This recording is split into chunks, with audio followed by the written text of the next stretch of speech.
ఏపీలో ఎన్నికలు దగ్గర పడుతూ ఉండడంతో జనసేన అధినేత పవన్ కళ్యాణ్ జిల్లాల పర్యటనతో బిజీ కానున్నారు.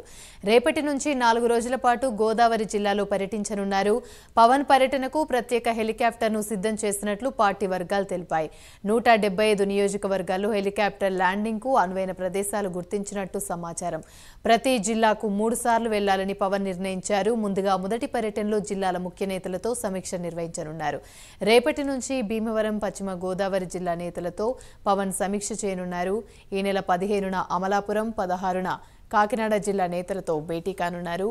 ఈ నెల 17న రాజమండ్రిలో పార్టీ నేతలతో పవన్ సమావేశం కానున్నారు.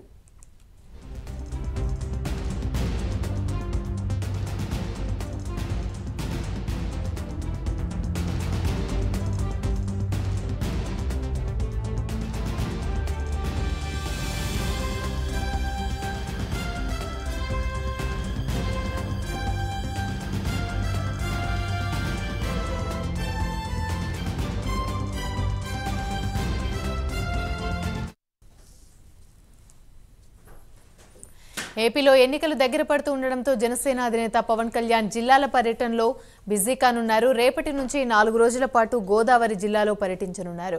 పవన్ పర్యటనకు ప్రత్యేక హెలికాప్టర్ను సిద్ధం చేసినట్లు పార్టీ వర్గాలు తెలిపాయి.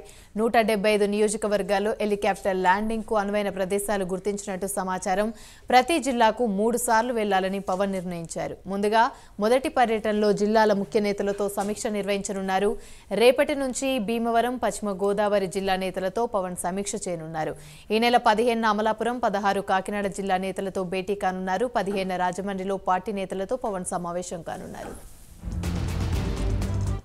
రైట్, ఇక ఇదే అంశానికి సంబంధించి మరిన్ని వివరాలు మా ప్రతినిధి సాంబశివరావు లైవ్ ద్వారా అందిస్తారు. సాంబశివరావు, చెప్పండి.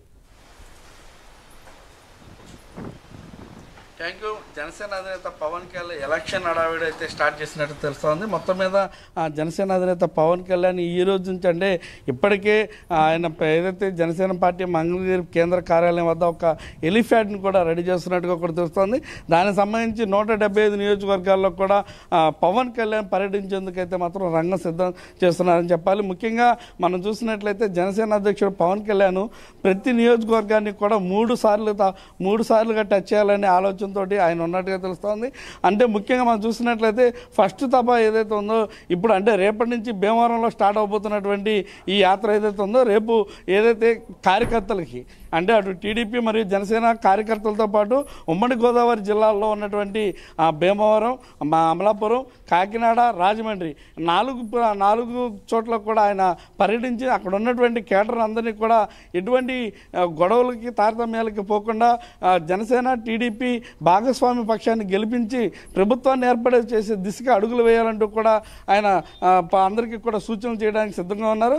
అంటే మొదటి విడత 175 నియోజకవర్గాల్లో కూడా ఆయన ప్రత్యేకంగా ఇదే అంశాన్ని అంటే ఎక్కడో కూడా తారతమ్యాలకు పోకుండా హెచ్చుతగ్గులు అనేవి పోకుండా ప్రతి ఒక్కరూ కూడా కలిసి మెలిసి ఏదైతే ఉమ్మడి ప్రభుత్వాన్ని స్థాపించే విధంగా ముందుకు అడుగులు వేయాలంటూ కూడా ఆయన చెప్పనున్నారు. రెండవ విధంగా వచ్చేసరికి అప్పటి వరకు క్యాండిడేట్స్ని అనౌన్స్ చేస్తారు కాబట్టి క్యాండిడేట్స్ని ప్రమోట్ చేస్తూ కూడా ఆయన ముందుకెళ్తారని తెలుస్తోంది.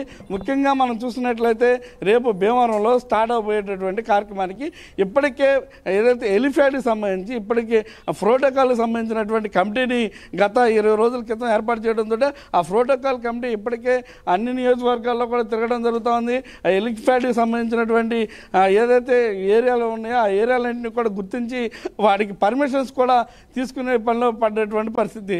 అంటే రేపు కూడా స్టార్ట్ అయ్యేటువంటి భీమవరంలో కూడా ఎలిఫ్యాడ్తోనే పవన్ కళ్యాణ్ స్టార్ట్ అవుతారని కూడా తెలుస్తోంది. హెలికాప్టర్ నుంచే ఆయన ప్రయాణం స్టార్ట్ చేసి మళ్ళీ సాయంత్రానికి మంగళగిరి వస్తారనే ఒక ఆలోచన అయితే వాళ్ళు చేస్తున్నట్టు తెలుస్తోంది.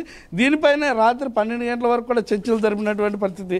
కానీ ఈ మొత్తం మీద రూట్ మ్యాప్ అనేది ఈరోజు సాయంత్రానికి అయితే క్లియర్ కట్గా ఏ విధంగా ఆయన ఎన్ని గంటలకు వస్తారు, ఎన్ని గంటల వరకు ఎవరెవరితో సమావేశాలు ఉంటాయి అనేది కూడా ఇవాళ సాయంత్రం నుంచి కూడా ఆయన ఒక లిస్ట్ అయితే ఇవ్వనున్నారు. దీనికి సంబంధించి ఇప్పటికే పలు ఏదైతే కమిటీలు అయితే ఇప్పుడు ఈరోజు ఉదయం చూస్తున్నట్లయితే ప్రచార కమిటీని కూడా ప్రకటన చేయడం జరిగింది. అట్లా కమిటీలు అనేవి ప్రతి ఒక్కదానికి కూడా కూడా సంస్థాగతంగా నుంచి కింద నుంచి ఏదైతే ఎలక్షన్కి కావాల్సినటువంటి కమిటీలన్నింటినీ కూడా ఒకటొకటిగా మొత్తం ఫుల్ఫిల్ చేసినటువంటి పరిస్థితి. వారితోనే ఏదైతే నియోజకవర్గాల్లో ఉన్నటువంటి కేడర్తో సహా కలుపుకొని వారందరికీ కూడా సమన్వయ బాధ్యతలు అప్పచెబుతూ ముందుకు తీసుకెళ్లే ప్రయత్నాలు అయితే పవన్ కళ్యాణ్ శరవేగంగా చేస్తున్నటువంటి పరిస్థితి.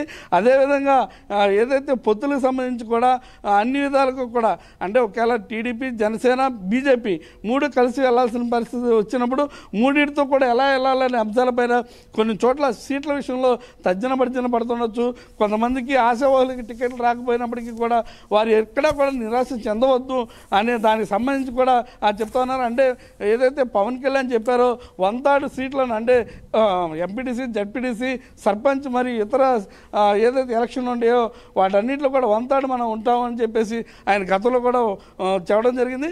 దానికి సంబంధించి మీరు ఎప్పుడు కూడా వెనకడుగు వేయొద్దు. రానున్నటువంటి రోజుల్లో ప్రభుత్వం మనది వస్తుంది.